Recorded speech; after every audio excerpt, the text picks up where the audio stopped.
Hello friends, today we are going to read about slugs in love.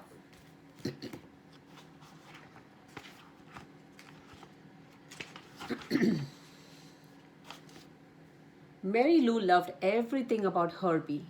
How his slime trail glistened in the dark, how he could stretch himself thin to squeeze inside the cellar window, how he always found the juiciest tomato.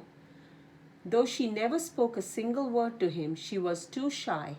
She thought about Herbie every morning and every night, and almost for of the hours in between. On Monday, while she gazed at in the strawberry patch, Herbie filled her mind and a love poem filled her heart. She wrote it in slime on the watering can. Strawberries are red, blueberries are blue, Herbie is handsome, love Mary Lou. The next morning, Herbie found it. He looked around. There were already at least 60 slugs in the garden. Which one, he wondered, was Mary Lou? Herbie decided to send a message back. He wrote it on the garden hoe. Mary Lou, which one are you? Meet me here at 2:30. Yours truly, Herbie. But the gardener put the hoe away in the barn, so Mary Lou never saw Herbie's message. On Tuesday, while Mary Lou was hiding from the sun in the ivy, she saw Herbie hiding under a stone, and a poem came immediately to mind. She wrote it on the wheelbarrow later that day. The sun is shining all around, it shines on field and tree, but Herbie's safe beneath a rock, I wish he'd think of me. Love, Mary Lou. Mary Lou loves Herbie, teased Jethro. On Wednesday morning, Herbie blushed. Who is Mary Lou? He asked. But Jethro didn't know either. Herbie sent another message. This time he wrote it on a fence where it would stay put. To Mary Lou, you could make my life complete. I'd love to meet someone so sweet. Tell me where and I will be there. Sincerely, Herbie.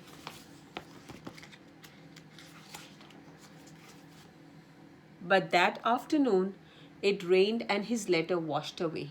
Even when Mary Lou was sleeping, poems to Herbie filled her dreams. She woke early and wrote another poem on the scarecrow. Twinkle, twinkle, little star, how I wonder what you are.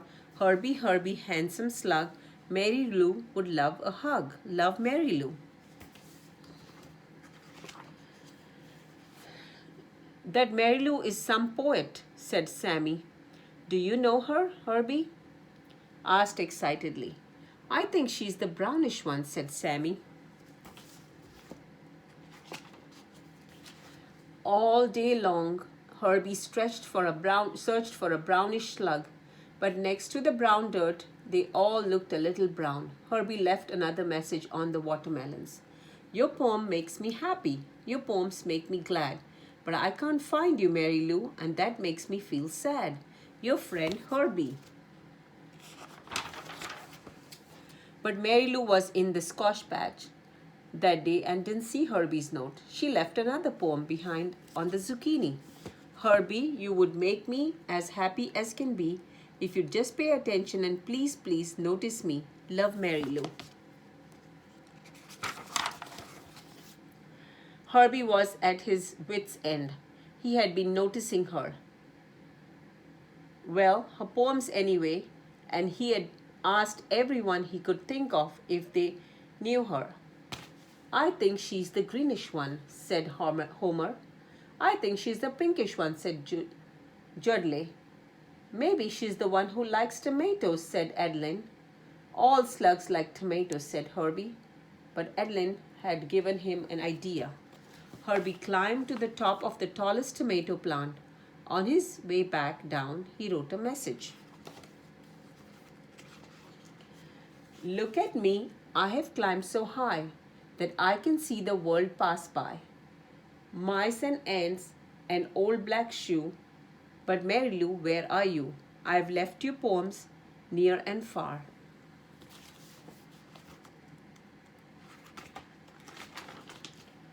Won't you tell me where you are? Love, Herbie.